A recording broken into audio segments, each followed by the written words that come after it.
Assalomu alaykum hammaga, charchamayapsizlarmi? Xo'p, sizlar bilan bugun Kujini точка достуp qilib настройка qilishni ko'rsatib o'taman. Hozir buni nima qilamiz? Mana Kuji bu rotori. Hozir buni точка достуp qilib настройка qilamiz. Oldik, upakovkadan chiqardik. Bitani berib yubordik. Hali shunaqa internet kabel ulamasdan turib настройкani boshlayveramiz. Hop, настройкani boshlaymiz. Wi-Fi'dan Wi-Fi po'yik qilganmiz. Kuji degan chiqib keladi o'zi. Kuji chiqib kelgandan keyin uni ustiga bossak parol so'raydi. Parolni qayerdan topamiz? Shunda точка доступasining orqasida, bizda hozir rotor bo'lgan uchun rotor orqasida parol yozilgan bo'ladi. Shu parol bo'yicha kiramiz. Talerkalik точка доступlarda parol bo'lmaydi, bez parol shundan ulanib ketaveradi. Topamiz, Kujini o'z Wi-Fi'dan topib ulanib olamiz. Ulangandan keyin ekranda ko'rasizlar, Kuji degan приложение turibdi. Biz hozir настройкani telefon o'zidan qo'yamiz. Kuji degan приложение o'zini ustiga bosamiz. Android ham chiqqan, iOS ham chiqqan, bemalol topa olasizlar. Shu programmani yozib, ustiga bosdik, mana kirgandan keyin ko'rasizlar, bitta rotor topdi.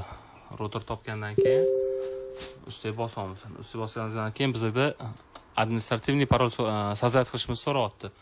Bu nimaga kerak? Har doim rotor ichiga kirish uchun, ichidagi настройкаlarga kirish uchun parol so'raydi. O'sha parolni o'zimiz berib qo'yamiz. Hali pustoy bo'lgani uchun. Bizdan случайda shu 1.8 gacha qilib bitta harf berib yubordik. Keyin nafsaki skrinshot qilib qo'ydik. Esdan chiqib ketmasligi uchun. Xo'p, kirdik. Kirganimizdan keyin o'zi avtomatik bistri настройка o'tib ketadi birinchi qilinayotgan rotorlar. Mana bistri настройка o'tdi. O'tgan paytda bizni mana ko'ramiz oldimizda 4 xil yo'nalish chiqib yotdi. Xo'p, bizga mesh rotor kerak emas, chunki bizdan случайda rotor bor deylik, jipon rotor turibdi. Shuning uchun biz точка доступа rejimini tanlab olamiz. Bu rejimlar nimadan? точка доступа har doim kabel qilib ulanadigan bo'lsa, o'shani точка доступа qilib ulaymiz.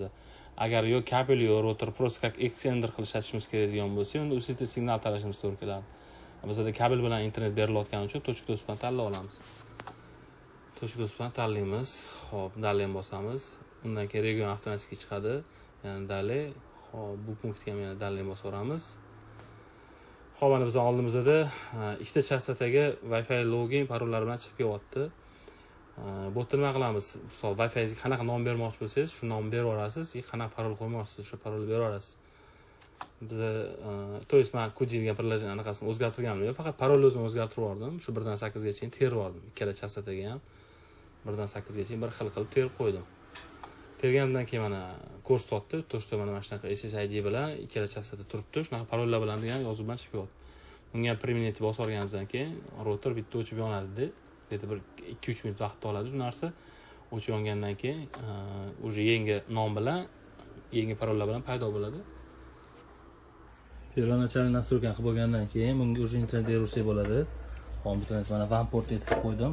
Hop, bu yoq uchi bizda endi Unify'imiz bo'lgan uchun Unify switchdan olyapti. Sizlarda misol uchun jipon rotor bo'ladigan bo'lsa, jipon rotori LAN portidan shu mana pach portda LAN port etib qiladi yoqqa, unda LANdan chiqib turib, uni WAN portiga kiradi. Hozir bu yoqda настройка azizcha davom bor, shuni ham ko'rsatib ketaman. Hozir bundan keyin hozir bitta o'chib yondi. Shu yangi bergan parol logiyalarimiz bilan boshqadan Wi-Fi'dan po'yik qilib, o'sha bergan yangi parollar bilan podключение qilib olamiz. Bilan o'rganimizdan keyin mana Kuji yana chiqib kelyapti. O'sha yangi bergan parol logiyalarni terib olamiz. Shu 1.8 gacha. Hozir bu yerda yozmayotgan, to'g'ri yozayotganini ko'rsatmayotgani, o'sha iPhone'da ekran zaps qilsa, hech qachon parol ko'rsatmaydi. O'shaning uchun yozganimizlar ko'rinmaydi. Ulanib olamiz. Ulanganimizdan keyin bizda qoladigan настройка nima bo'lyapti? Mana pastda ko'ryapmiz, 4 ta punkt turibdi. VPS, Wi-Fi, LAN, перезагрузить turibdi. Bizga Wi-Fi degan punkt kerak bo'ladi mana eng pastdagi. Shu Wi-Fi deganning ustiga bosamiz. Xo'p. Bosganimizdan keyin bizda mana ekran chiqib kelyapti. 2 to'r bilan 5 ga opsiya anaqasi. Keyin bizga asosiy qiziq bo'ladigani ham tepada Smart Connection degan Connect degan yozuv turibdi.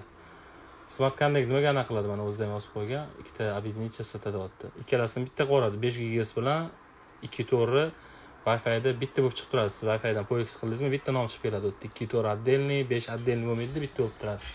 Buni yaxshi tarafi, misol uchun telefoningiz bitta Wi-Fi'dan boshqa Wi-Fi'ga o'tish uchun paket yuborish kerak. U qanaqadir zaddeshkalari bor o'ziga yarasha.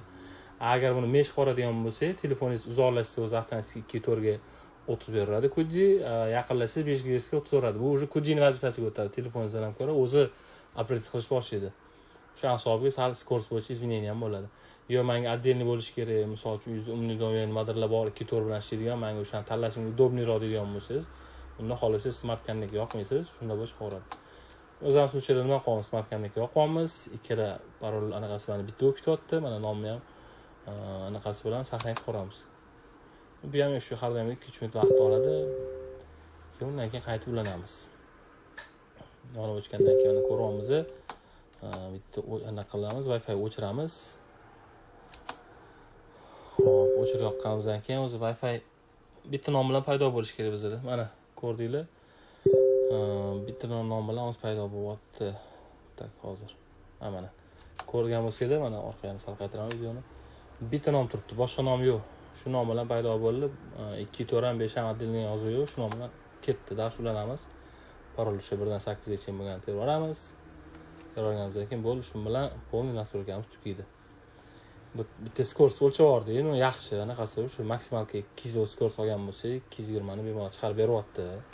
O'sha liniyamizdan qancha skorost ketgan bo'lsa, shuni ko'rsatib berdi. Test ko'rish, ma'lum yaxshi narsa. Faqat ko'rdinglar, настройкamiz tugadi shu bilan.